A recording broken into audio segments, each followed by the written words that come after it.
¿Puede una empresa leer los correos que mandas desde el ordenador del trabajo? O, no sé, instalar un GPS en el coche de empresa y saber dónde estás en cada momento? Uf, Es que la línea que separa el control de la empresa y la privacidad de cada uno parece cada vez más borrosa.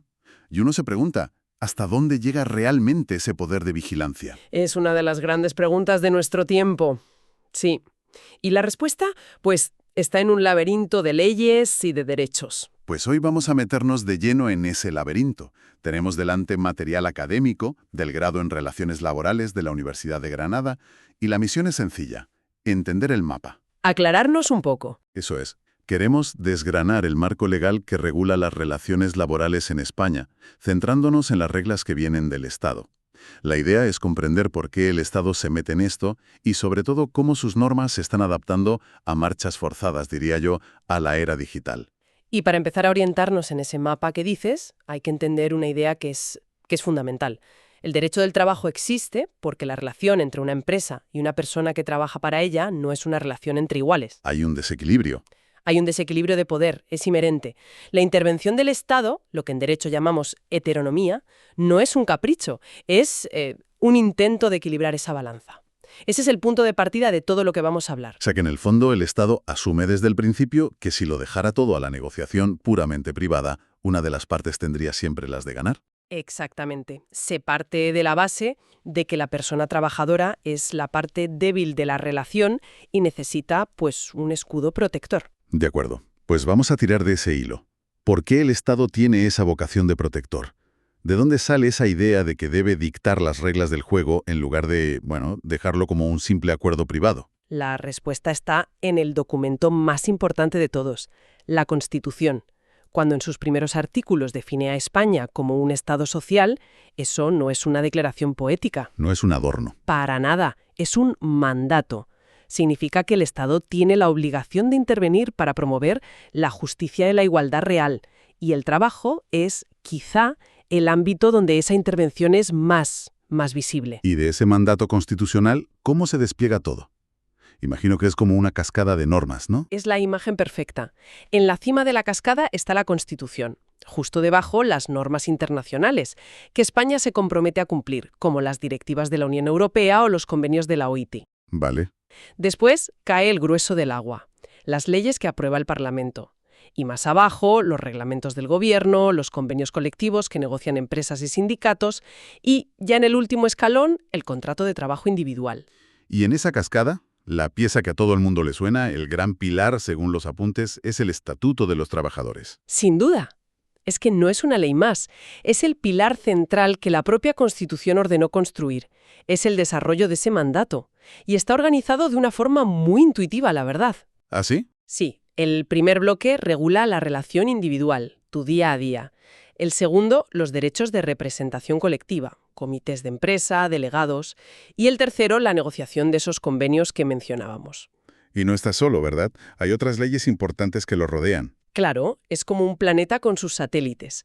Hay leyes específicas para temas cruciales como la libertad sindical, la prevención de riesgos laborales o las más recientes como la Ley de Trabajo a Distancia, que ha sido fundamental tras la pandemia. Y aquí es donde la cosa se pone realmente interesante, porque los materiales dedican muchísimo espacio a los derechos digitales.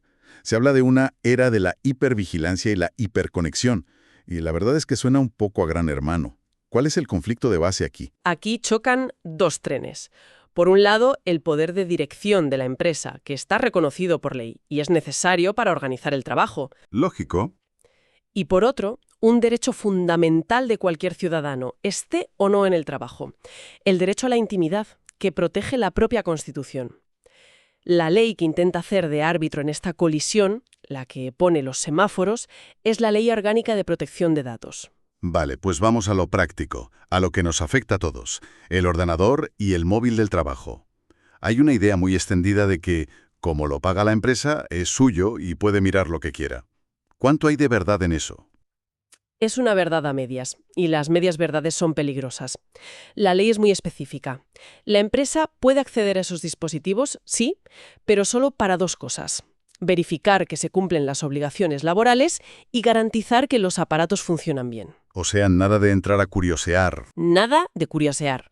La clave está en la prevención. La empresa tiene la obligación de establecer unas reglas del juego claras, unos criterios de utilización y comunicarlos a todo el mundo.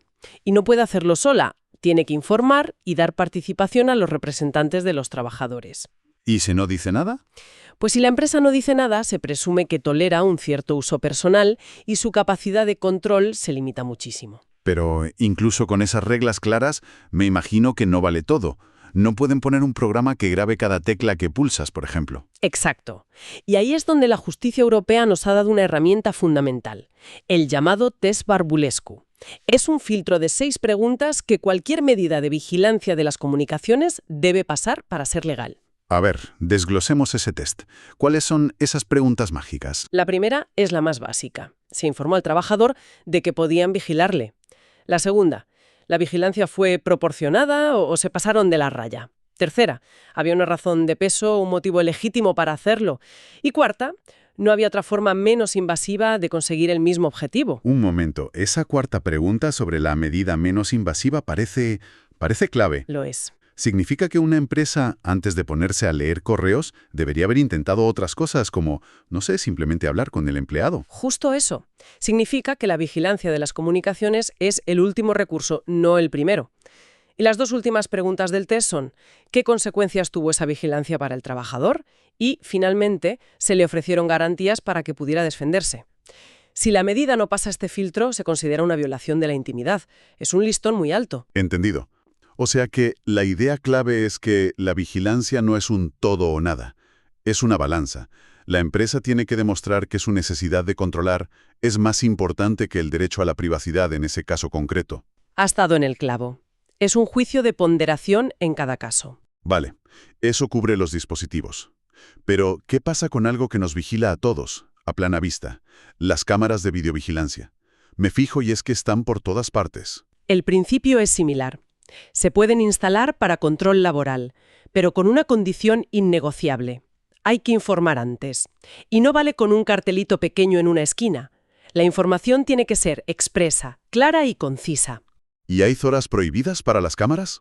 Sí. Y la prohibición es absoluta y lógica.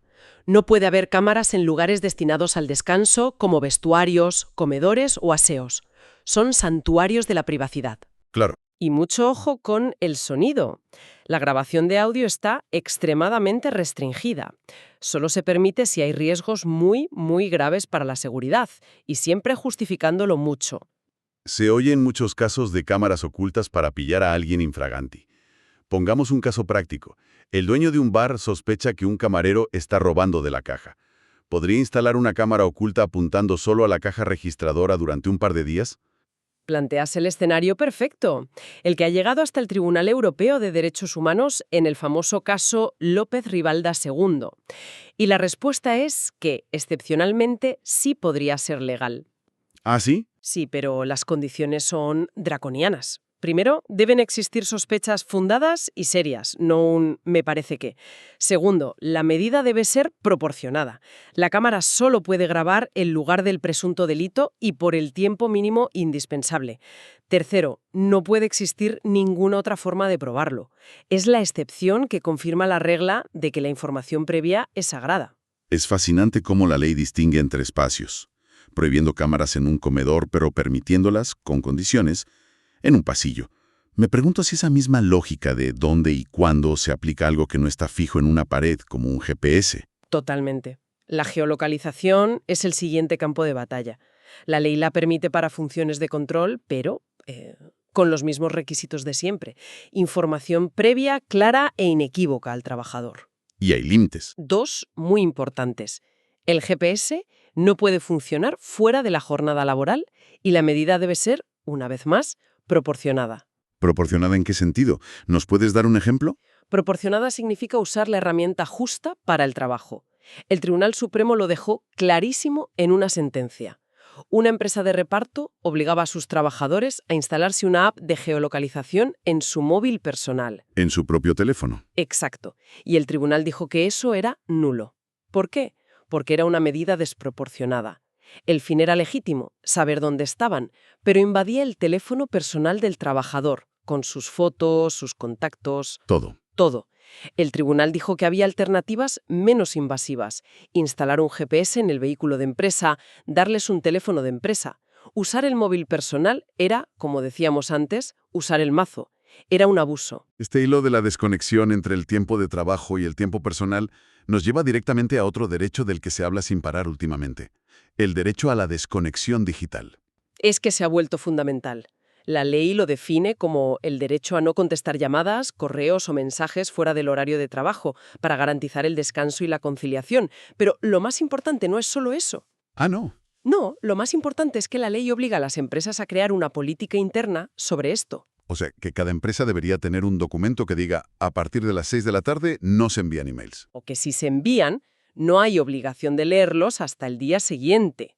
Esa política tiene que definir las reglas del juego de la desconexión y debe negociarse con los representantes de los trabajadores. Y además tiene que incluir algo muy interesante: acciones de formación y sensibilización para prevenir la llamada fatiga informática. O sea, que se reconoce que la hiperconexión es un riesgo laboral. Se reconoce como tal y se refuerza especialmente en el trabajo a distancia, donde la oficina está en el salón de casa y la tentación de estar siempre conectado es enorme. Vale, hemos dibujado un panorama lleno de derechos, de normas, de test, pero todo esto se quedaría en papel mojado si no hubiera una maquinaria para hacerlo funcionar. Los apuntes son muy claros en esto. Empecemos por el principio. ¿Quién crea estas leyes laborales? Pues la Constitución reserva esta función en exclusiva al Estado central.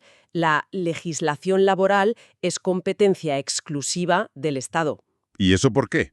Y tiene todo el sentido del mundo. Busca garantizar que un trabajador en Galicia, en Andalucía o en Cataluña tenga los mismos derechos básicos.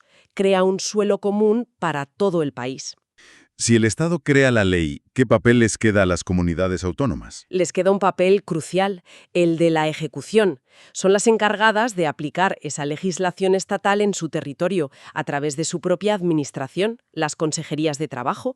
Digamos que el Estado diseña el coche y las comunidades lo conducen en su día a día. De acuerdo. Y en ese día a día, ¿quién vigila que las empresas cumplan con todo esto? ¿Quién es la policía del trabajo? Esa figura es la Inspección de Trabajo y Seguridad Social, la ITSS. Es un cuerpo de funcionarios muy potente, con estatus de autoridad pública, como los inspectores de Hacienda. Es una buena analogía, ¿sí? Pero del ámbito laboral. Y tienen facultades muy amplias. ¿Qué pueden hacer? Pueden entrar libremente en cualquier centro de trabajo sin avisar, pedir toda la documentación que necesiten, contratos, registros de jornada. Y si detectan un incumplimiento, levantan un acta que puede acabar en una sanción económica importante. Son el brazo ejecutor de la ley sobre el terreno. Y si a pesar de todo hay un conflicto, un despido, una reclamación de salario, ¿cuál es el último recurso? La garantía final del sistema, la jurisdicción social. Es una rama del Poder Judicial completamente especializada en temas de trabajo y seguridad social.